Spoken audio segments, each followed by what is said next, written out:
Un saco de huesos.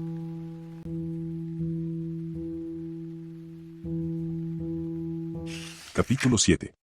La niña, de hecho era casi un bebé, iba andando por el centro de la carretera 68, vestida con un traje de baño rojo, chanclas amarillas y una gorra de béisbol de los Red Sox de Boston con la visera hacia atrás. Yo acababa de pasar junto a la tienda Lakeview y el taller de reparaciones de Dickie Brooks, y el límite de velocidad en esa zona desciende de los 80 a los 50 kilómetros por hora. Gracias a Dios ese día cumplía las reglas, de lo contrario habría atropellado a la pequeña. Era mi primer día en el lago. Me había levantado tarde y pasado la mayor parte de la mañana caminando por el bosque, fijándome en que seguía igual y que había cambiado. El nivel del agua parecía algo más bajo y había menos embarcaciones de las que esperaba ver, sobre todo el día de fiesta más importante del verano, pero aparte de eso era como si nunca me hubiera ido. Hasta tenía la sensación de que espantaba los mismos bichos. A eso de las 11 mi estómago me recordó que me había saltado el desayuno y decidí ir al Village Café. El restaurante de Warrington era mucho más elegante, pero allí todo el mundo me miraría. Prefería el Village Café, si es que seguía abierto. Buddy Jellison era un cascarrabias, pero siempre había hecho la mejor comida frita del oeste de Maine y lo que mi estómago quería en ese momento era una hamburguesa grande y grasienta. Pero entonces me encontré con esa niña, andando por la línea blanca de la carretera con todo el aspecto de una mayorette dirigiendo un desfile invisible. Puesto que conducía a 50 por hora la había tiempo, pero en esa carretera había mucho tráfico en verano y poca gente se molestaba en disminuir la velocidad al pasar por allí. Al fin y al cabo, en el condado de Castle había solo una docena de autos de policía y pocos de ellos pasaban por el TR a menos que los llamaran por alguna razón en particular. Aparqué en el arcén y salté del auto antes de que el polvo se asentara. Era un día bochornoso y sin aire, con las nubes tan bajas que parecía que uno podía alzar la mano y tocarlas. La niña, una rubita con nariz respingona y rodillas llenas de arañazos, caminaba por la línea blanca como si fuera la cuerda de un equilibrista y me miró acercarme sin la menor señal de aprensión. «Hola», dijo. «Me voy a la playa. Mamá no me lleva y estoy enfadada». Dio un golpe con el pie en el suelo como para demostrarme que sabía tan bien como cualquiera lo que era estar enfadada. Le eché 3 o 4 años. Era preciosa y hablaba muy bien para su edad, pero de todos modos no tendría más de 3 o 4 años. «La playa es un buen lugar a donde ir el 4 de julio», dije, pero... 4 de julio y fuegos artificiales también, asintió, haciendo que él también sonara exótico y dulce, como una palabra en vietnamita. «Pero si vas allí andando por la autopista, es más probable que acabes en el hospital de Castle Rock». Decidí que no iba a quedarme conversando con ella en medio de la carretera 68. Sobre todo teniendo en cuenta que había una curva a 50 metros al sur y que en cualquier momento podía aparecer un auto a 80 kilómetros por hora. De hecho, oí el rugido de un motor. Levanté a la niña en brazos y la llevé hasta mi auto, y aunque ella parecía contenta y en absoluto asustada, me sentí como un pederasta en cuanto le pasé el brazo por debajo de las nalgas. Era consciente de que cualquiera que estuviera sentado en la estancia que servía de despacho y sala de espera del taller de Brock me vería desde allí. Este es uno de los extraños fenómenos de mi generación, no podemos tocar a un niño que no es nuestro, sin temor a que otros vean algo degenerado o lascivo en nuestra forma de tocarlo. O sin pensar nosotros mismos en las profundas cloacas de la psique, que tal vez, en efecto, haya algo perverso en ese acto. Sin embargo, la saqué de la carretera. Tenía que hacerlo. Que las madres militantes de Western Maine se levantaran en armas contra mí. «¿Me llevas a la playa?», preguntó la pequeña. Sonreía y tenía los ojos brillantes. Supuse que probablemente quedaría embarazada al cumplir los 12 años, sobre todo por la elegancia con que lucía su gorra de béisbol. «¿Tienes bañador?». «La verdad es que me lo he dejado en casa, ¿no es una pena?». «¿Dónde está tu mamá, bonita?». Como para responder a mi pregunta, el auto que había oído al otro lado de la curva giró a toda velocidad por la carretera. Era un Jeep Scout, con manchas de barro en los laterales. El motor rugía como una bestia furiosa. La cabeza de una mujer asomaba por la ventanilla. La mamá de aquella preciosidad debía de estar demasiado asustada para sentarse como Dios manda, conducía casi de pie. Y si en ese momento un auto hubiera girado por la curva de la carretera 68 en el momento en que ella frenó, mi amiguita del bañador rojo habría quedado huérfana en el acto. La parte trasera del Scout se sacudió, la cabeza volvió a meterse en el interior de la cabina y se oyó un chirrido cuando la conductora intentó acelerar de 0 a 40 en 9 segundos.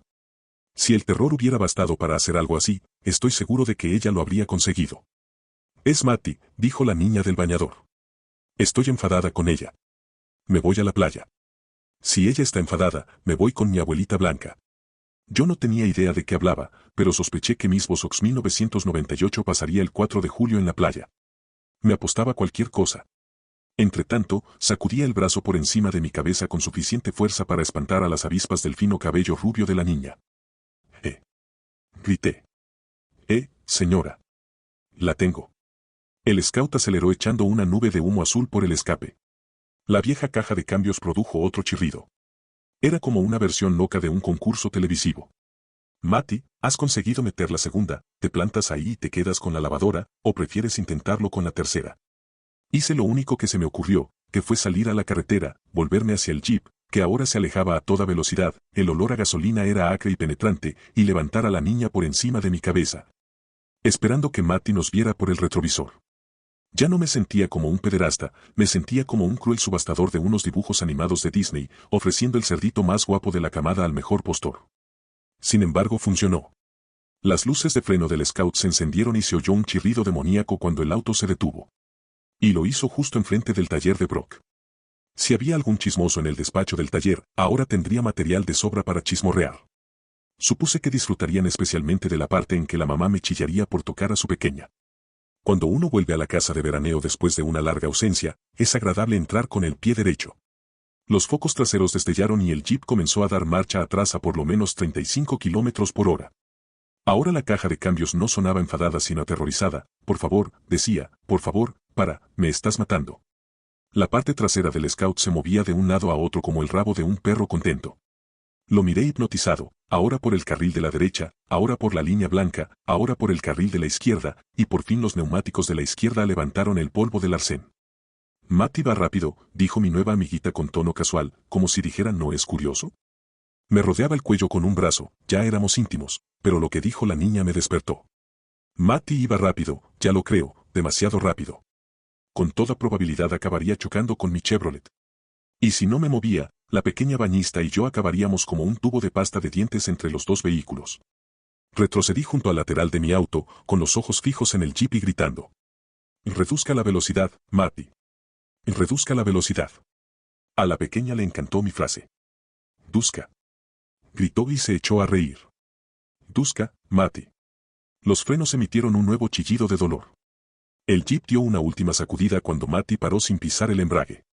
Este último cimbronazo puso el guardabarros trasero del Scout tan cerca del delantero de mi Chevrolet que podría haberse construido un puente entre ambos con un cigarrillo. El aire apestaba a gasolina. La niña agitaba una mano delante de la cara y tosía teatralmente. La puerta del conductor se abrió con brusquedad. Matty salió como el acróbata de un circo disparado con un cañón. Si es que uno puede imaginar a un acróbata de circo vestido con viejos pantalones cortos estampados y una minúscula camiseta de algodón. Lo primero que pensé fue que la hermana mayor de la niña la había estado cuidando, que Matty y mamá eran dos personas diferentes. Sé que a veces los niños pasan por un periodo en que llaman a sus padres por el nombre de pila, pero esta joven rubia de mejillas pálidas parecía tener entre 12 y 14 años. Llegué a la conclusión de que su pésima conducción del Scout no se debía al miedo por lo que pudiera ocurrirle a la niña, o no solo al miedo, sino a su total inexperiencia como conductora. ¿Y había algo más, ok? Otra suposición. El auto manchado de barro, los holgados pantalones cortos, la camiseta poco elegante, el cabello rubio recogido con una banda elástica roja y sobre todo la negligencia que permite que una niña de 3 años que está a tu cuidado se escape. Todas estas cosas me indujeron a pensar que se trataba de una vagabunda que vivía en una caravana. Sé que suena horrible, pero tenía razones para pensar eso. Además, soy irlandés, demonios. Mis antecesores eran vagabundos que iban en caravanas en la época en que las caravanas eran carros con caballos. ¡Qué peste!, dijo la pequeña sin dejar de sacudir la mano regordeta delante de su cara. Scouty apesta. ¿Dónde está el traje de baño de Scouty? Pensé en el momento en que me arrebataban a mi nueva amiguita de las manos. Ahora que estaba más cerca de Matty, no estaba tan seguro de haber acertado al pensar que era la hermana de la bella bañista. Matty no llegaría a la madurez hasta el siglo que viene, pero tampoco tenía 12 o 14 años. Más bien 20 o acaso uno menos. Cuando tomó a la niña, vi el anillo de boda en su mano izquierda, también le vi las ojeras, círculos de piel gris aproximándose al púrpura. A pesar de su juventud, supe que la mujer a la que miraba era una madre aterrorizada y agotada. Sospeché que iba a pegar a la niña, porque así es como reaccionan las madres que viven en caravanas cuando están cansadas y asustadas. Cuando lo hiciera, yo la detendría de una forma u otra, la distraería para que se la tomara conmigo, si era necesario. Debo añadir que esta actitud no tenía nada de noble, lo único que quería era que postergara los azotes en el culo, las sacudidas y los gritos para un momento y lugar en el que yo no estuviera presente. Era mi primer día en el lago, no quería pasar ni un minuto de él mirando como una bruja negligente maltrataba a su hija. Pero en lugar de sacudirla y gritarle a dónde ibas, imbécil, Matty primero abrazó a la niña, que le devolvió el abrazo con entusiasmo, sin señales de miedo, y luego le cubrió la carita de besos. ¿Por qué has hecho eso? Preguntó. ¿Qué se te ha metido en la cabeza? Cuando no te encontré, creí que me moría. Matty rompió a llorar. La niña del bañador la miró con una expresión de sorpresa tan exagerada que en otras circunstancias habría resultado cómica. Luego su carita también se frunció. Yo permanecí a un lado, mirando cómo lloraban y se abrazaban, y me avergoncé de mis prejuicios. Un auto pasó a nuestro lado y redujo la velocidad. Era una pareja de ancianos, que seguramente iban a la tienda a comprar una caja de bombones para celebrar el 4 de julio, asomaron la cabeza y nos miraron boquiabiertos.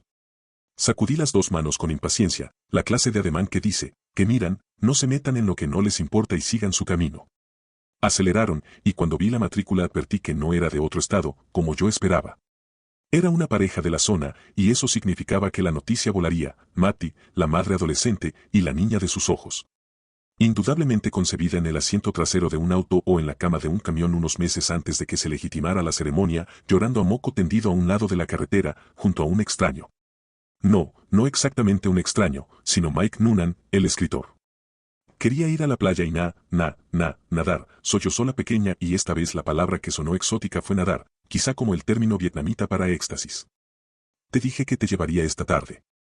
Matty seguía sollozando, pero empezaba a recuperar la compostura. No vuelvas a hacerme esto, por favor, no vuelvas a hacérmelo nunca más. Mamá se ha dado un susto horrible. No lo haré, respondió la niña. De verdad, no lo haré. Todavía llorando, se abrazó con fuerza a la joven, apoyando la cabecita sobre su cuello. Se le cayó la gorra de béisbol y se la levanté. Empezaba a sentir que estaba de más. Golpeé suavemente con la gorra azul y roja la mano de Matty hasta que ella la tomó. Estaba bastante contento con la forma en que habían salido las cosas, y quizá tuviera derecho a sentirme así. He presentado el incidente como si fuera divertido, y lo fue, pero también era la clase de incidente al que uno solo le encuentra la gracia un tiempo después. En el momento en que sucedió, fue aterrador. ¿Y si un camión hubiera tomado la curva a demasiada velocidad? En ese momento un vehículo apareció en efecto tras la curva, una furgoneta que no podía ser de un turista. Otros dos lugareños nos miraron al pasar. Señora, dije. Matty. Será mejor que me vaya. Me alegro de que la pequeña esté bien. En cuanto dije esto, sentí la tentación casi irresistible de echarme a reír. Me imaginé a mí mismo soltándole ese mismo discurso a Matty, un nombre muy propio de una película como Los que no perdonan o Valor de Ley. Con los pulgares metidos en el cinturón y el sombrero hacia atrás para revelar mi noble frente. Sentí el loco impulso de añadir, ¿se encuentra bien, bella señorita? ¿Es usted la nueva maestra del pueblo? Ella se volvió hacia mí y vi que en efecto era bella, a pesar de las ojeras y el cabello rubio enmarañado. Y pensé que estaba haciendo las cosas bastante bien, ya que quizá no tuviera edad suficiente para beber en un bar. Por lo menos no había zurrado a la niña con un cinturón. Muchísimas gracias, dijo. ¿Estaba en la carretera? Dígame que no, suplicaron sus ojos. Dígame por lo menos que caminaba por el arcén. Bueno. Caminaba por la línea, interrumpió la niña señalando, y luego añadió con un ligero tono de superioridad, es un paso de cebra. Y los pasos de cebra son seguros. Las mejillas de Matty palidecieron aún más. No me gustaba verla así y no me gustaba pensar en que conduciría en ese estado con una niña en el auto. ¿Dónde vive, señora? Devor, dijo ella. Me llamo Matty Devor. Cambió de brazo a la niña y me tendió la mano. Se la estreché. Ya hacía bastante calor, y haría más por la tarde, un tiempo ideal para la playa, pero sus dedos estaban helados. Vivimos allí. Señaló el cruce por donde había salido el scout, y entonces vi, sorpresa, una caravana grande aparcada en una arboleda de pinos a unos 200 metros de un camino secundario, Wasp Hill Road. Según recordaba. Tenía una extensión de unos 700 metros, desde la carretera 68 hasta el agua, cruzando la zona conocida como Mid Levy. Ah, sí, doctor, comienzo a recordarlo todo. Una vez más patrullo por la zona de Dark Score y me especializo en rescatar niños. Fue un alivio saber que vivían cerca, a menos de 400 metros del lugar donde estaban aparcados nuestros autos, y entonces lo entendí todo. Una niña tan pequeña como la bella bañista no habría llegado andando mucho más lejos, aunque ésta ya había demostrado su gran determinación. Supuse que el aspecto demacrado de la madre era un botón de muestra más de la fuerte voluntad de la hija. Me alegré de ser demasiado mayor para cortejarla en el futuro. Tendría a los chicos locos en el instituto y la universidad. Bueno, al menos en el instituto. Por lo general, las chicas de ese lado del pueblo no pasan del instituto a menos que haya un centro de formación profesional cerca. Y solo tendría a los chicos locos hasta que apareciera el adecuado, o más probablemente el inadecuado, circulando vertiginosamente por la gran curva de la vida y la atropellara en la carretera. Sin que ella hubiera aprendido, aunque la línea blanca y el paso de cebra son dos cosas diferentes. Luego se repetiría todo el ciclo. Maldición, Noonan, para allá, me dije. Solo tiene 3 años y tú ya le has inventado 3 hijos, 2 tiñosos y uno retrasado mental. Muchísimas gracias, repitió Matty. De nada, respondí dando un pellizco a la nariz respingona de la pequeña. Aunque todavía tenía las mejillas húmedas, me dedicó una radiante sonrisa a modo de respuesta. Es una niña muy locuaz. Muy locuaz y muy obstinada. Esta vez Matty dio una pequeña sacudida a la niña, pero la niña no demostró temor, ninguna señal de que las sacudidas o los golpes fueran el pan de cada día. Al contrario, su sonrisa se ensanchó y su madre también sonrió. Y sí, si uno miraba más allá de su desaliño, descubría que la madre era extraordinariamente bonita. Vestida con un traje de tenis en el club de campo de Castle Rock, que seguramente no pisaría en su vida, excepto quizá para trabajar como camarera, estaría más que bonita. Tal vez parecería una joven Grace Kelly. Me miró con los ojos muy abiertos y expresión seria. Señor Noonan, no soy una mala madre, dijo. Me sobresalté al oír mi nombre de sus labios, pero solo fue un instante. Después de todo tenía la edad adecuada para leer mis libros, que quizá fueran mejor para ella que pasar la tarde delante del televisor. O por lo menos un poco mejor. Discutimos sobre la hora en que iríamos a la playa. Yo quería tender la ropa, comer e ir por la tarde. Kira quería, se interrumpió. ¿Qué? ¿Qué he dicho? ¿Se llama Kia? Oh. Antes de que pudiera continuar, me ocurrió la cosa más extraordinaria del mundo, mi boca se llenó de agua. Tanto que me asaltó el pánico, como si hubiera estado nadando en el mar y me hubiera derribado una ola. Pero el sabor no era salado, era frío y fresco, con un ligero resabio metálico, como el de la sangre. Volví la cabeza y escupí. Esperaba que saliera un chorro grande de mi boca, como cuando uno empieza a hacerle la respiración artificial a un ahogado. Pero lo que salió fue lo que suele salir cuando uno escupe en un día caluroso, un pequeño gargajo blanco. Y la sensación desapareció incluso antes de que el gargajo aterrizara en el arcén. En un segundo, como si nunca hubiera estado allí. Ese hombre ha escupido, dijo la niña señalando lo obvio. Lo siento, dije, también atónito. ¿Qué demonios me había pasado? Supongo que ha sido una reacción tardía al incidente. Matty pareció preocupada, como si yo tuviera 80 años en lugar de 40. Pensé que tal vez para una chica de su edad no hubiera ninguna diferencia entre 40 y 80. ¿Quieres subir a mi casa? Le daré un vaso de agua. No, ya estoy bien, gracias. De acuerdo. Señor Noonan, solo quería decirle que es la primera vez que me pasa algo así. Yo estaba tendiendo unas sábanas y ella estaba dentro viendo los dibujos animados, entonces, cuando volví a buscar más pinzas, miró a la niña, que ya no sonreía. Comenzaba a darse cuenta de la gravedad de lo que había hecho. Tenía los ojos muy abiertos y estaba al borde de las lágrimas. Había desaparecido. Creí que iba a morir de miedo. Ahora la boca de la niña comenzó a temblar y sus ojos se llenaron de lágrimas. Empezó a sollozar. Matty le acarició el pelo, tranquilizándola, hasta que la pequeña apoyó la cabeza en la camiseta de algodón. Tranquila, Ki, dijo. Esta vez ha salido bien, pero no puedes venir sola a la carretera. Es peligroso. Los autos atropellan a las criaturitas y tú eres una criaturita. La más bonita del mundo. La pequeña lloró más fuerte. Era el llanto de un niño agotado que necesita una siesta antes de vivir más aventuras, en la playa o donde fuera. Kia mala, sollozó contra el cuello de su madre. No, cariño, no eres mala pero solo tienes 3 años, respondió Matty, y si aún me quedaba alguna duda sobre su competencia como madre, se desvaneció en el acto. O quizá ya lo hubiera hecho, después de todo la niña estaba regordeta, saludable y bien cuidada. Una parte de mí se fijó en esos detalles. Otra estaba intentando comprender la curiosa experiencia que acababa de tener y algo igualmente curioso. Que la niña a quien había rescatado de la línea blanca tenía el mismo nombre que Joa y yo habíamos pensado ponerle a la nuestra, si resultaba ser niña. Kia, dije, maravillado. Le acaricié la cabeza con mucho cuidado, como si mi contacto pudiera romperla. Su cabello era fino y estaba caliente por el sol. No, respondió Matty. Así es como lo pronuncia ella. Es Kira, no Kia. Viene del griego y significa delicada, añadió con timidez. Lo saqué de un libro de nombres infantiles. Es un nombre precioso, dije, y no creo que usted sea una mala madre. En ese momento recordé una historia que Frank Harlan me había contado durante la comida de Navidad. Era sobre Petty, el hermano pequeño, y Frank nos había hecho reír a todos a carcajadas. Incluso Petty, que aseguraba no recordar nada del incidente, había reído hasta que empezaron a saltársele las lágrimas. Frank contó que cuando Petty tenía unos 5 años sus padres organizaron un juego para Pascua. La víspera del domingo de Pascua escondieron más de 100 huevos duros pintados en distintos sitios de la casa.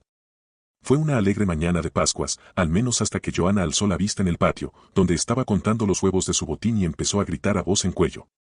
Allí estaba Petty, gateando alegremente por la cornisa de la planta alta, a 2 metros del patio de cemento. El señor Harlan había rescatado a Petty mientras el resto de la familia lo miraba desde abajo, tomados de las manos, paralizados de horror y fascinación. La señora Harlan había repetido una y otra vez el Ave María, tan rápido que parecía una ardilla, había dicho Frank riendo más que nunca, hasta que su esposo desapareció por la ventana de la habitación con Petty en brazos. Luego se había desmayado y se había roto la nariz. Cuando le pidieron una explicación, Petty había respondido que quería ver si había huevos en el canalón. Supongo que en todas las familias hay al menos una historia como esta. La supervivencia de los Petty y la Skira del mundo es una prueba convincente, al menos en la mente de los padres, de la existencia de Dios. He pasado tanto miedo, dijo Matty 14 años, 15, como mucho. Pero ya ha pasado, repliqué. Y Kira no va a volver nunca a salir a la carretera, ¿verdad, Kira? La niña sacudió la cabeza en el hombro de su madre, sin levantarla. Calculé que se dormiría antes de que Matty la llevara de nuevo a la caravana. No se imagina lo raro que me parece esto, dijo Matty. Uno de mis escritores favoritos aparece como por arte de magia y rescata a mi hija. Yo sabía que tenía una casa en el TR, esa casa grande de troncos que todo el mundo llama Sara Risa, pero la gente dice que usted ya no viene por aquí desde la muerte de su esposa. He estado mucho tiempo sin venir, respondí. Si Sara fuera mi pareja en lugar de una casa, podría decirse que este es un intento de reconciliación. Matty esbozó una sonrisita y se puso seria otra vez. Quiero pedirle un favor. Dígame. No le cuente a nadie lo que ha pasado. Ki y yo estamos pasando una mala racha. ¿Por qué? Se mordió el labio y pareció dudar de la conveniencia de responder a mi pregunta, que yo no habría hecho si hubiera pensado antes de hablar, y luego cabeceó. Porque sí. Y le agradecería que no comentara este incidente con la gente del pueblo. Se lo agradecería muchísimo. Descuide. ¿Lo dice en serio? Claro. De todos modos, yo solo vengo aquí los veranos y hace tiempo que no venía, lo que significa que no hablo con mucha gente. Naturalmente, estaba Biltín, pero no tenía por qué comentarle nada. Aunque de todos modos se enteraría. Si esa joven señora pensaba que los lugareños no se enterarían del intento de su hija de ir a la playa sola, se estaba engañando. Creo que ya nos han visto. Eche un vistazo al taller de Brock. Hágalo con disimulo. Lo hizo y suspiró. Había 2 viejos junto a la puerta, en el sitio donde en un tiempo había habido surtidores de gasolina. Uno de ellos era probablemente el propio Broxie, me pareció ver los últimos vestigios de su melena roja de payaso.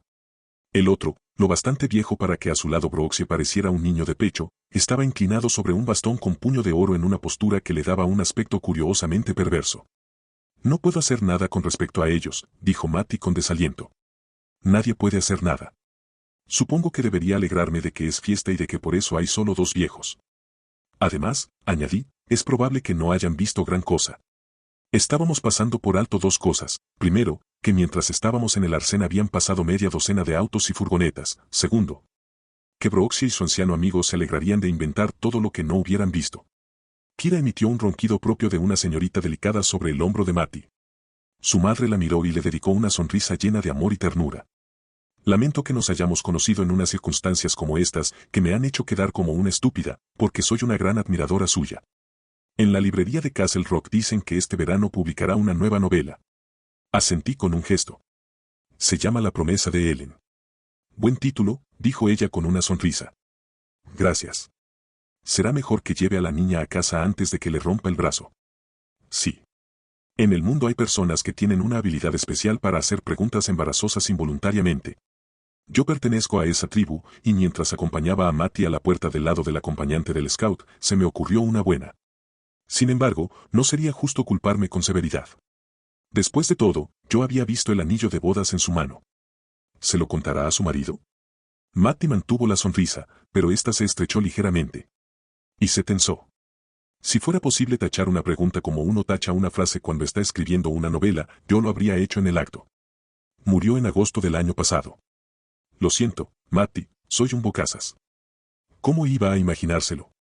A mi edad, la gente ni siquiera imagina que estoy casada, y si lo imagina, supone que mi marido está haciendo el servicio militar. En el asiento del acompañante del scout había una silla de bebé rosada. Matty intentó sentar a Kira en ella, pero noté que tenía dificultades para conseguirlo. Me acerqué a ayudarle y por un instante, cuando extendí el brazo para tomar una de las pequeñas piernas rollizas, rocé el pecho de Matty con el dorso de la mano.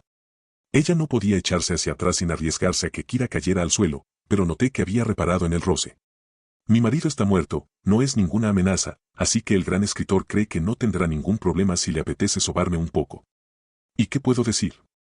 El gran hombre acaba de rescatar a mi hija de la carretera, hasta es posible que le haya salvado la vida. No, Matty, puede que tenga 40 años y me aproxime a los 100, pero no intentaba sobarte. Claro que decir algo así solo empeoraría las cosas. Sentí un ligero rubor en las mejillas. ¿Qué edad tiene? Pregunté una vez subimos sentado a la niña en la sillita y nos apartamos a una distancia prudencial. Me miró. Cansada o no, había recuperado la compostura. La suficiente para saber en qué situación me encuentro. Me tendió una mano. Gracias otra vez, señor Noonan.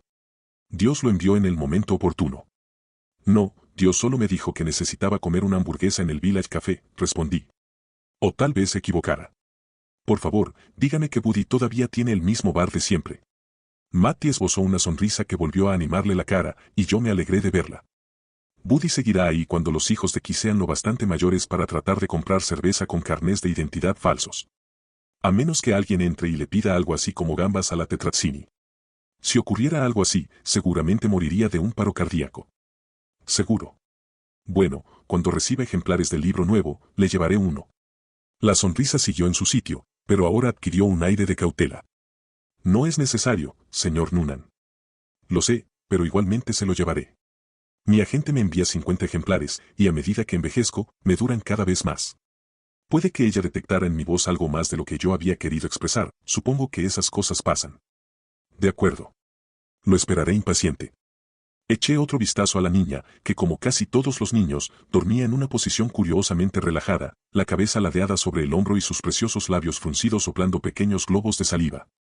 Lo que más me fascina es la piel de los niños, tan fina y perfecta que no parece tener poros. La gorra de los Sox estaba torcida. Matty me miró mientras yo la movía de modo que la sombra de la visera cayera sobre los ojos cerrados. Kira, dije. Matty asintió. Delicada. Kia es un nombre africano, dije, significa el comienzo de la estación. Entonces me marché, despidiéndome con la mano mientras me dirigía hacia la puerta del Chevrolet. Sentí sus ojos curiosos sobre mí y tuve la extraña sensación de que iba a echarme a llorar. Esa sensación permaneció mucho después de que las dos desaparecieran de mi vista, seguía conmigo cuando llegué al Village Café. Estacioné en el aparcamiento de tierra, a la izquierda de un viejo surtidor de gasolina, y permanecí sentado en el auto un rato, pensando en Joa y en el test de embarazo que le había costado $22.50. Un secreto que había querido mantener hasta estar absolutamente segura. Porque había sido así. ¿O no? ¿Qué otra cosa podía ser? Kia, dije. El comienzo de la estación. Pero esas palabras me hicieron sentir al borde de las lágrimas otra vez, así que bajé del auto y di un portazo, como si hacerlo fuera a permitirme mantener la tristeza dentro. Capítulo 8.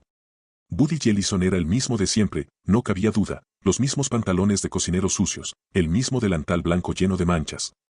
El mismo pelo negro bajo un gorro de papel manchado con sangre de carne o zumo de fresas. Hasta parecía que tenía las mismas migas de galletas de avena pegadas al enmarañado bigote. Debía de tener 55 o 70 años, una edad que en algunos hombres genéticamente privilegiados parece estar aún muy lejos de la frontera de la vejez. Era alto y corpulento, probablemente 1,94 m y 140 kilos, y tenía tanta gracia, ingenio y alegría de vivir como hacía 4 años. ¿Quiere una carta o se acuerda? Gruñó como si yo hubiera comido allí el día anterior. ¿Todavía hacen la Village Burger Deluxe? Pregunté. ¿Todavía cagan los cuervos en las copas de los pinos? Me miró con sus ojos claros. No me dio las condolencias, pero no me importó. Seguramente. Tomaré una completa, una Village Burger, no una caca de cuervo, y además un batido de chocolate. Me alegro de verlo otra vez. Le tendí la mano. Pareció sorprendido, pero la tomó. A diferencia de los pantalones, el delantal y el gorro, la mano estaba limpia. Hasta las uñas estaban limpias. Sí. Respondió. Y se volvió hacia la mujer pálida que estaba picando cebolla junto al horno. Una Village Burger, Audrey. Completa. Normalmente me siento a la barra, pero ese día escogí un reservado cerca de la nevera y esperé a que Buddy me gritara que mi pedido ya estaba. Audrey sirve en la barra, pero no en las mesas. Necesitaba pensar, y el local de Buddy era un buen sitio para hacerlo. Había un par de lugareños comiendo bocadillos y bebiendo refrescos directamente de la lata, pero eso era todo. Los propietarios de las casas de veraneo de la zona tendrían que estar muriéndose de hambre para comer en el Village Café, y aún así habría que entrarlos a rastras mientras pataleaban y chillaban. El suelo era de linóleo verde descolorido, con una ondulante topografía de valles y colinas. Como el uniforme de Buddy no estaba demasiado limpio, los turistas que pasaban por allí en verano seguramente no se fijarían en sus manos. Los paneles de madera estaban grasientos y oscuros. Encima de ellos, donde comenzaba el yeso, había un montón de calcomanías para autos, la idea de Buddy de la decoración. Con frases como: la bocina está rota, permanezca atento al dedo. Esposa y perro desaparecidos. Se ofrece recompensa por el perro. Aquí no hay un borracho del pueblo, todos nos turnamos. Creo que el humor es casi siempre ir a maquillada, pero en los pueblos pequeños la capa de maquillaje suele ser fina. 3 ventiladores de techo removían con apatía el aire caliente, y a la izquierda de la nevera de los refrescos había 2 papeles atrapamoscas, ambos cubiertos de insectos. Algunos de los cuales seguían haciendo débiles esfuerzos por escapar. Si eres capaz de seguir comiendo ante semejante vista, lo más probable es que tu aparato digestivo funcione muy bien. Pensé en la bonita joven que se había convertido en madre a los 16 o 17 años y en viuda a los 19 o 20. Recordé el momento en que le había rozado involuntariamente el pecho y en cómo juzgaba el mundo a los cuarentones que de repente descubrían el mundo de las jovencitas. Sobre todo pensé en lo que me había pasado cuando Matty me había dicho el nombre de la niña, esa sensación de que la boca y la garganta se me habían llenado súbitamente de agua fría con un resabio mineral. Pensé que la similitud de los nombres era una coincidencia. Tenía que serlo. Cuando estuvo lista la hamburguesa, Buddy tuvo que llamarme 2 veces. ¿Ha venido para quedarse o para levantar la casa?, me preguntó. ¿Por qué?, pregunté. ¿Me ha echado de menos, Buddy? No, respondió, pero por lo menos, usted es de este estado. ¿Sabía que Massachusetts significa imbécil en Piscataqua? Sigue tan gracioso como siempre, respondí. Sí. Estoy haciendo carrera.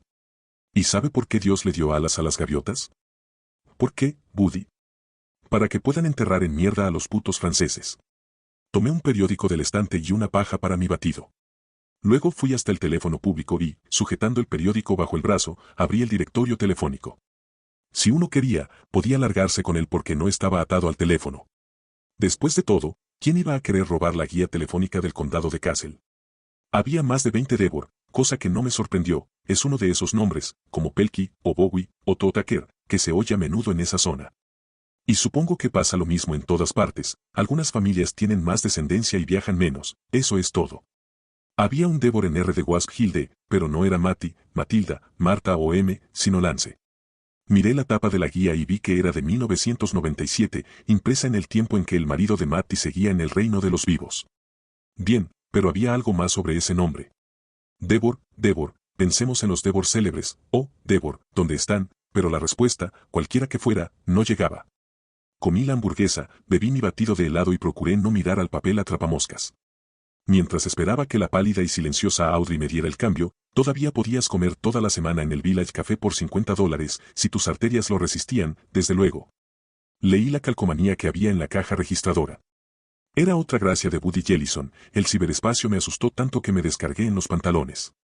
Esta frase no me hizo llorar de risa, pero me proporcionó la clave para resolver uno de los misterios del día, porque el apellido Devor me resultaba tan familiar. Yo tenía una buena posición económica, para muchos era rico. Sin embargo, había por lo menos una persona dentro de los confines del TR que era rico para todo el mundo, y asquerosamente rico para los residentes permanentes de la región de los lagos. Eso sí, todavía seguía comiendo, respirando y andando. ¿Max Devor sigue vivo, Audrey? Sí, respondió ella con una sonrisita. Aunque no viene por aquí muy a menudo. Ese comentario me arrancó la carcajada que las calcomanías de Buddy no habían podido arrancarme. Audrey, que siempre había tenido una tez amarillenta y que ahora parecía candidata a un trasplante de hígado, también rió. Buddy nos lanzó una severa mirada de bibliotecario desde el otro extremo de la barra, donde estaba leyendo un folleto sobre una carrera que se celebraría en Oxford Plains. Regresé por el mismo camino que había seguido a la ida. Una hamburguesa grande no es la mejor comida en un día caluroso, te deja soñoliento y aturdido. Lo único que quería era volver a casa, llevaba menos de 24 horas allí y ya pensaba en ese lugar como mi casa, echarme en la cama del dormitorio del ala norte, bajo el ventilador de techo, y dormir un par de horas. Cuando pasé junto a Wasp Hill Road, reduje la marcha. La ropa estaba tendida en el tendedero y había un montón de juguetes esparcidos en el jardín, pero el scout no estaba. Supuse que Matty y Kira se habían puesto el traje de baño y habían bajado a la playa pública. Las dos me caían muy bien. El breve matrimonio de Matty probablemente la había vinculado con Max Devor, pero después de mirar la oxidada caravana, con su caminito de tierra y su descuidado jardín, y de recordar los pantalones cortos y la camiseta de Matty, dudé de que el vínculo fuera muy fuerte. Antes de retirarse a Palm Springs a finales de los 80, Maxwell William Devor había sido una de las fuerzas propulsoras de la revolución informática. Esta es una revolución para gente joven, pero Devor se las apañaba muy bien en ese mundo teniendo en cuenta de que estaba en la edad dorada, conocía el campo de juegos y entendía las reglas. Había empezado cuando la memoria de los computadores se almacenaba en cintas magnéticas en lugar de en chips. Conocía el COBOL y el Fortran como el que más. Cuando el campo comenzó a expandirse más allá de sus capacidades, a expandirse hasta el punto de que comenzó a definir el mundo, contrató a los genios que necesitaba para seguir creciendo.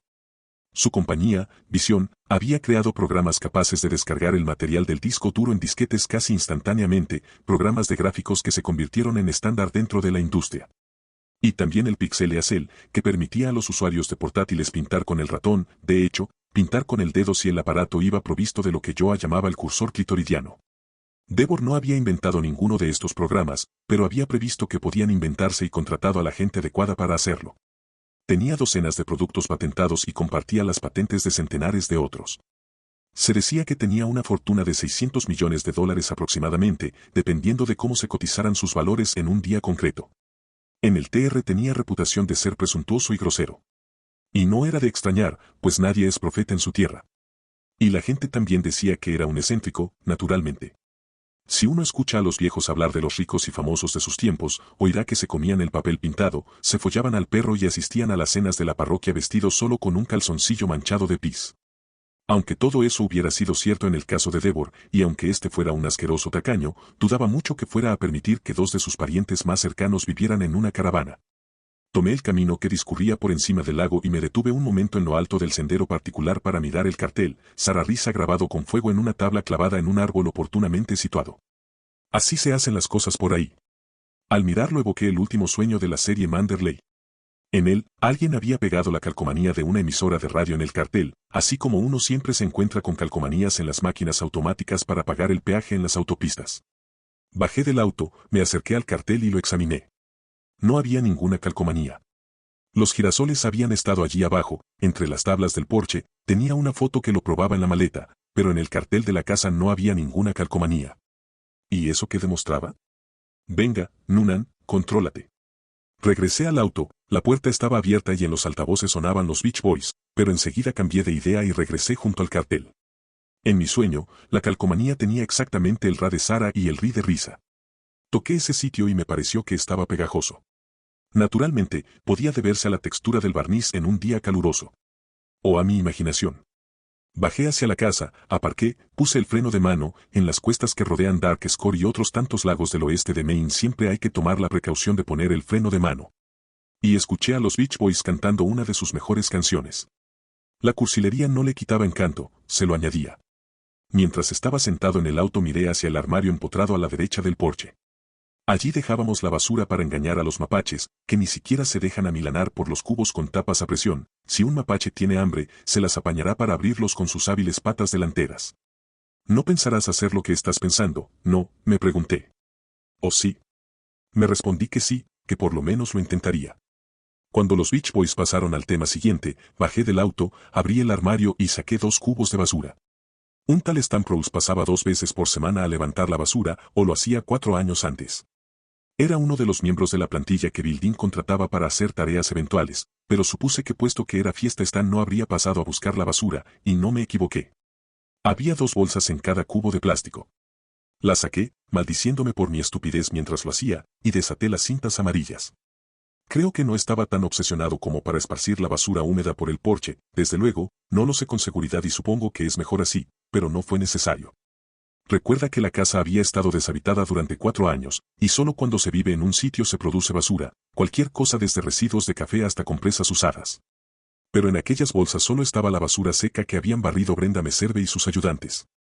Había 9 bolsas desechables de aspiradora con el polvo, las pelusas y las moscas muertas de 48 meses. Había bolas de papel de cocina, algunas de los cuales olían a cera de mueble y otras al penetrante pero agradable aroma de limpiacristales. Había una mohosa funda de colchón y una chaqueta de seda que sin lugar a dudas había sido víctima de las polillas. La pérdida de la chaqueta no me entristeció, había sido un error de juventud y parecía escapada de la era de los Beatles. Había una caja llena de cristales, otra con reconocibles, y seguramente anticuados, accesorios de fontanería, un trozo de alfombra mugriento y raído, trapos de cocina desteñidos y deshilachados. La vieja manopla de horno que yo usaba cuando cocinaba hamburguesas y pollo en la barbacoa. La calcomanía retorcida apareció en el fondo de la segunda bolsa. Sabía que la encontraría, lo sabía desde el momento en que había palpado la madera pegajosa del cartel, pero necesitaba verla con mis propios ojos. Dejé mi hallazgo sobre una tabla del porche y la alicé. Estaba rasgada en los bordes, sin duda porque Bill había usado un cuchillo para despegarla. No quería que el señor Noonan volviera al lago después de 4 años y descubriera que algún niño maleducado había pegado una calcomanía en el cartel de su casa. Por Dios. Así que la había arrancado y tirado a la basura. Y allí estaba, otro elemento de mi sueño desenterrado. Pasé los dedos sobre la inscripción, WLM 102.9, la frecuencia de rock and roll de Portland. Me dije que no tenía nada que temer. Que no significaba nada, igual que el resto. Luego saqué una escoba del armario, barrí la basura y volví a meterla en las bolsas de plástico. La calcomanía también. Entré en la casa, dispuesto a darme una ducha para quitarme el polvo, pero entonces vi mi traje de baño asomando por una de las maletas y decidí ir a nadar. Había comprado el bañador en Cayo Largo y era una prenda divertida, estampada con ballenas arrojando chorros de agua. A mi amiguita de la gorra de béisbol le habría encantado. Consulté el reloj y vi que hacía 45 minutos que había terminado mi hamburguesa.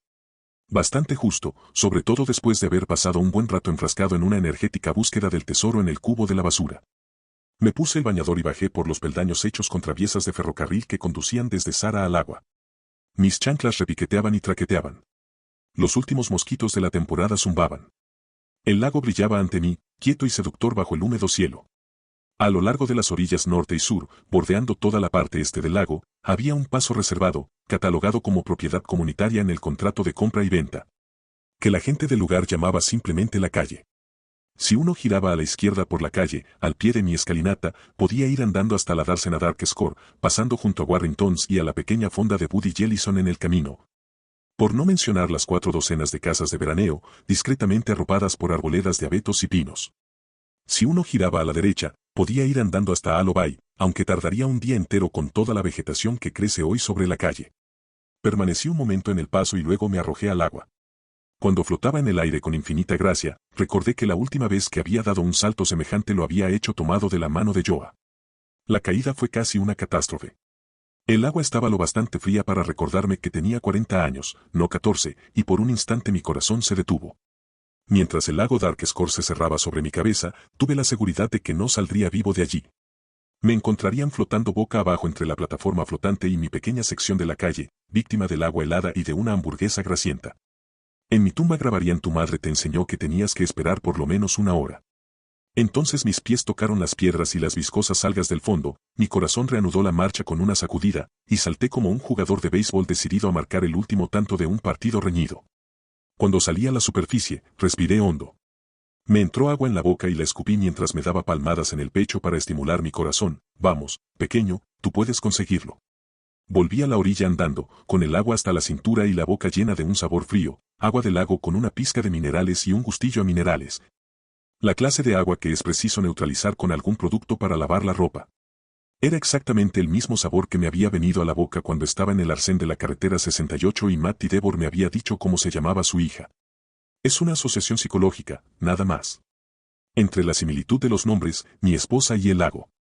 Ya había sentido este sabor un par de veces antes, dije en voz alta. Y como para subrayar el hecho, me llené la palma ahuecada de agua, una de las más limpias y cristalinas del estado. Según los informes de los análisis que yo y todos los demás miembros de la Asociación de los Lagos del Oeste recibimos cada año, y la bebí. No hubo revelación alguna, ningún descubrimiento súbito y extraño. Era solo agua de Dark Score, primero en mi boca y luego en mi estómago. Nadé hasta la plataforma flotante, subí por la escalera de soga y me dejé caer sobre las tablas calientes, súbitamente contento de haber viajado al lago. A pesar de todo. Al día siguiente empezaría una vida nueva, o al menos lo intentaría. Por el momento me bastaba con estar tendido sobre el brazo flexionado, adormilado, convencido de que las aventuras del día habían llegado a su fin. Pero estaba equivocado. Durante nuestro primer verano en el TR, Joa y yo habíamos descubierto que se podían ver los fuegos artificiales desde la terraza que daba al lago. Lo recordé cuando empezaba a oscurecer y pensé que ese año me quedaría en el salón, viendo una película de video. No quería revivir todos los 4 de julio que habíamos pasado juntos allí, bebiendo cerveza y riendo cuando sonaban los petardos más fuertes. Ya me sentía bastante solo, una soledad de la que no había tomado conciencia en Derry. Entonces me pregunté si no había ido allí para afrontar los recuerdos de Joanna, todos, y dejarlos descansar en paz. Esa noche ni siquiera se me pasó por la cabeza la posibilidad de volver a escribir. No había cerveza, podía haber comprado en la tienda del pueblo o en el Village Café, pero me había olvidado, pero sí refrescos, cortesía de Brenda Meserve. Tomé una lata de Pepsi y me senté en la terraza a mirar los fuegos artificiales con la esperanza de no sufrir demasiado. Esperando no llorar. No es que me engañara a mí mismo, todavía me quedaban muchas lágrimas y tendría que derramarlas un día u otro. Después de la primera explosión de la noche, un deslumbrante estallido azul cuyo estampido llegó mucho más tarde, sonó el teléfono y me sobresaltó más que los petardos. Supuse que sería Bill Dean desde Virginia, para asegurarse de que todo marchaba bien. El verano anterior al de la muerte de Joa habíamos comprado un teléfono inalámbrico para pasearnos por la planta baja mientras hablábamos, algo que a los dos nos gustaba hacer. Entré en el salón por la puerta corredera de cristal, pulsé el botón de recepción. Hola, soy Mike, dije mientras regresaba a sentarme en la terraza. Al otro lado del lago, estallando entre las nubes bajas que se cernían sobre Castle View, había destellos verdes y amarillos, seguidos por fogonazos cuyo sonido me llegaría más tarde. La línea permaneció en silencio un instante y luego una ronca voz masculina, la voz de un hombre mayor, pero no la de Bill, dijo. ¿Noonan? ¿Señor Noonan? Sí. Dije. Un gigantesco relámpago dorado iluminó el cielo al oeste, haciendo temblar las nubes bajas y llenándolas de filigranas. Me recordó a los programas de entrega de premios de la televisión, llenos de mujeres hermosas con vestidos brillantes. Soy Devor. Sí. Repetí con cautela. Max Devor. No viene por aquí muy a menudo, había dicho Audrey. Lo había tomado como una muestra del ingenio yankee, pero por lo visto iba en serio. Las sorpresas no se acababan nunca. ¿Y ahora qué? Me quedé en blanco. Hubiera querido preguntarle cómo había conseguido mi número, puesto que no estaba en la guía, pero ¿de qué serviría? Cualquiera que tuviera una fortuna de $600 millones podía conseguir el número de quien le diera la gana. Decidí decir sí otra vez, esta vez sin entonación de pregunta. Siguió otro silencio. Cuando lo rompí y empecé a hacer preguntas, él tomó el mando de la conversación, si es que podía decirse que estábamos manteniendo una conversación. Una buena estrategia, pero yo jugaba con la ventaja de mi larga relación con Harold Oblowski. Harold, el maestro de las pausas significativas. Me senté con el teléfono inalámbrico pegado a la oreja y miré los fuegos artificiales. Rojo que se convertía en azul, verde en dorado, mujeres invisibles se paseaban por las nubes en resplandecientes vestidos de noche. Tengo entendido que hoy ha conocido a mi nuera, dijo por fin. Parecía crispado. Es posible, respondí procurando no parecer sorprendido. ¿Puedo preguntar por qué me llama, señor Devor? Me han dicho que hubo un incidente. Unas luces blancas danzaron en el cielo, como cohetes espaciales estallando. Enseguida se oyeron los estampidos. He descubierto el secreto de los viajes en el tiempo, pensé. Es un fenómeno auditivo. Sujetaba el teléfono con demasiada fuerza y me obligué a relajar un poco la mano. Maxwell Devor. $600 millones. Y no estaba en Palm Springs, como había supuesto yo, sino más cerca. En el TR, si el característico zumbido de la línea no me engañaba. Estoy preocupado por mi nieta. Su voz sonaba más áspera que antes. Estaba furioso, y se notaba, era un hombre que no se había visto obligado a ocultar sus sentimientos en muchos años. Creo que mi nuera se distrajo otra vez. Le pasa a menudo. Media docena de estrellas de colores iluminaron la noche, abriéndose como flores en un documental sobre la naturaleza de la Disney. Imaginé a la multitud en Castle View, sentada con las piernas cruzadas en las mantas, comiendo helado, bebiendo cerveza y exclamando «oh, oh, oh», al unísono. Creo que esa es la prueba definitiva del éxito de una obra de arte, que todo el mundo exclama «oh, oh, oh», al unísono. «Este tipo te da miedo, ¿no?», preguntó Joa. «Ok, puede que tengas razones para tener miedo. Un hombre que se cree con derecho a enfadarse en cualquier momento y con cualquiera puede ser peligroso». Luego la voz de Matty: «No soy una mala madre, señor Noonan. Es la primera vez que me pasa algo así. Naturalmente, eso es lo que dicen las malas madres en circunstancias semejantes, pero yo la creía. Además, mi número no estaba en la guía, maldición. Estaba sentado tranquilamente, contemplando los fuegos artificiales y bebiendo un refresco sin molestar a nadie, y ese tipo tenía. Señor Devor, no tengo la menor idea de qué. No me venga con esas. Con el debido respeto, no me venga con esas, señor Noonan. Le vieron hablar con ella. Hablaba como yo suponía que habría hablado Joe McCarthy a los pobres judíos que acabaron tildados de sucios comunistas después de declarar ante su comisión. Ten cuidado, Mike, dijo Joa. Ten cuidado con el mazo de plata de Maxwell. Esta mañana vi a una niña y a su madre, dije. Supongo que se refiere a ellas. Lo que usted vio fue a una niña pequeña andando por la carretera sola, replicó él, y luego a una mujer buscándola. Mi nuera en esa vieja cafetera que conduce. Podrían haber atropellado a la niña. ¿Por qué protege a esa jovencita, señor Noonan? ¿Le ha prometido algo a cambio? Porque le aseguro que no está haciendo ningún favor a la niña. Me prometió llevarme a su caravana y luego al paraíso, pensé decir. Me prometió mantener la boca siempre abierta si yo mantenía cerrada la mía. ¿Es eso lo que quiere oír? Sí, respondió Joa. Seguramente. Es lo que quiere creer. No dejes que te provoque y haga salir tu sarcasmo de universitario, Mike. Podrías arrepentirte. Al fin y al cabo, ¿por qué me molestaba en proteger a Matty Devor? No lo sabía, como tampoco sabía en qué clase de lío me estaba metiendo. Solo sabía que la madre parecía cansada y que la niña estaba ilesa y ni siquiera se había asustado. En efecto vi un auto. Un viejo jeep. Eso me gusta más. Su tono de voz ahora era de satisfacción. Súbito interés. Casi avidez. Di por sentado que iban juntas en el auto, dije. Sentí un placer embriagador al comprobar que mi inventiva de escritor no me había abandonado por completo. Me sentí como un pitcher que ya no juega en público, pero que todavía es capaz de hacer un buen lanzamiento en el patio de su casa. Creo que la niña llevaba un ramo de margaritas. Hablaba con cautela, como si estuviera en un juicio en vez de en la terraza de mi casa. Harold se habría sentido orgulloso de mí. Aunque tal vez no. A Harold le habría horrorizado que mantuviera una conversación semejante. Supuse que estaban recogiendo flores. Lo cierto es que no recuerdo muy bien el incidente, señor Devor.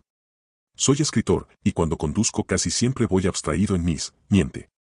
Dijo interrumpiéndome. Ahora la furia era evidente, brillante y palpitante como un forúnculo.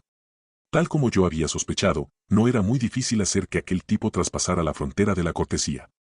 Supongo que es el Devor de los computadores. Supone bien, respondió. Joa siempre se volvía más fría en tono y expresión a medida que su temible genio se encendía. Ahora me oí imitarla de una forma francamente misteriosa. Señor Devor, no estoy acostumbrado a que me telefoneen desconocidos por la noche y no estoy dispuesto a seguir hablando con un hombre que me llama mentiroso. Buenas noches. Si todo iba bien, ¿por qué se detuvo? Cuestionó rápidamente. Hacía tiempo que no venía al TR y quería saber si el Village Café seguía abierto. A propósito, no sé de dónde habrá sacado mi número de teléfono, pero sé dónde puede metérselo. Buenas noches. Corté la comunicación apretando el botón con el pulgar y me quedé mirando el teléfono, como si nunca hubiera visto un aparato igual en mi vida. La mano que lo sujetaba temblaba. El corazón me latía con fuerza, lo sentía en el cuello y en las muñecas, además de en el pecho. Me pregunté si le habría dicho a Devor que se metiera mi número de teléfono en el culo si yo mismo no hubiera tenido varios millones en mi cuenta bancaria. Una batalla de titanes, cariño, dijo Joa con voz fría. Y todo por una adolescente que vive en una caravana. Ni siquiera tenía unas tetas respetables. Reí en voz alta. ¿Batalla de titanes? Nada de eso. Un crápula millonario de finales de siglo había dicho, hoy día cualquiera que tenga $1 millón se cree que es rico. Estaba seguro de que Devor tendría la misma opinión de mí y en cierto modo acertaría. Ahora el cielo estaba encendido con colores palpitantes y artificiales. Era la traca final. ¿A qué ha venido eso? Pregunté. No hubo respuesta.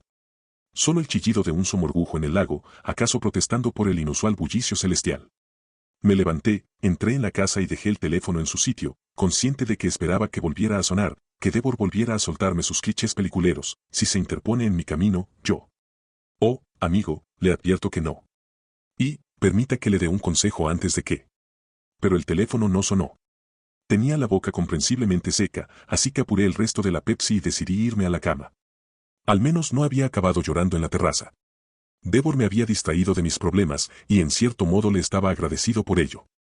Fui al dormitorio del ala norte, me desvestí y me acosté. Pensé en Kira y en su madre, que podría haber sido su hermana mayor. Estaba claro que Débora estaba rabioso con ella, y si en términos económicos yo le parecía una nulidad, ¿qué pensaría de Mati? ¿Qué recursos tendría la joven para defenderse si él la atacaba? Era una perspectiva desagradable y me dormí pensando en ella. Me levanté 3 o 4 horas después para eliminar la lata de refresco que imprudentemente había bebido antes de acostarme y cuando estaba delante de la taza, meando con un solo ojo abierto, volví a oír un llanto. ¿Un niño perdido y asustado en la oscuridad, o acaso un niño que fingía estar asustado y perdido en la oscuridad? No empieces, dije. Estaba desnudo, y un escalofrío me recorrió la espalda. Por favor, no empieces otra vez con esa mierda. El llanto se desvaneció como la vez anterior, como el ruido de alguien que se arrastra por un túnel. Regresé a la cama, me giré de lado y cerré los ojos. Ha sido un sueño, dije. Otro sueño con Manderley. Sabía que no era así, pero también sabía que volvería a dormirme, y en ese momento eso era lo más importante. Antes de perderme en el sueño, pensé en una voz que era solo mía, está viva. Sara está viva. Y también comprendí algo, ella me pertenecía. Para bien o para mal, yo la había reclamado. Había vuelto a casa.